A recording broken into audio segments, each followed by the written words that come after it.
votre avis, Vincent Boffy, sur c'est un choc politique malgré tout. Non, moi, je ne veux pas forcément lui demander de me dire si... Je reviens juste sur l'idée de départ qui dit est-ce que c'est effectivement l'événement du mois de mars.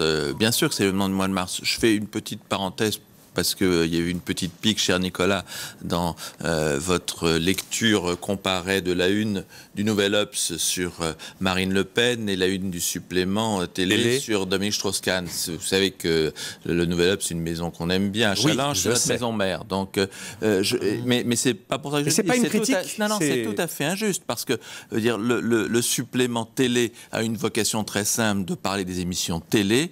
Il y a un excellent documentaire sur Dominique Strauss-Kahn. Ils ont fait la une là-dessus, c'est parfait. Et je les félicite d'avoir fait la une du journal sur le phénomène politique de la semaine. Nous, on ne l'a pas fait, dire à Challenge, parce qu'on est moins sur la vague des sondages.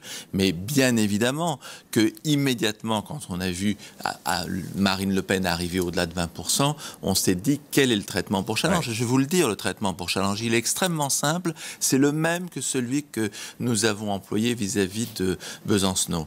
Vous savez, on a fait une qui a été une des plus belles réussites en vente quand on a dit Besancenot, l'homme sans solution. Eh bien, je veux dire, Marine Le Pen, c'est la femme sans solution.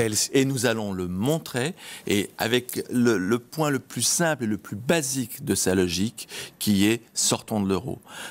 Il faut que quelqu'un ou qu'un journal démontre les conséquences précises pour l'ensemble de la population des Français, celle qui, apparaît-il, au plus de 20%, est prête à voter Le Pen, dès la conséquence de la sortie de l'euro. C'est une faillite, je veux dire, programmée, et il faut l'expliquer. Et je pense qu'en faisant ça, en raison gardant, on peut-être grappillera 2 ou 3 points de l'électorat de Marine Le Pen.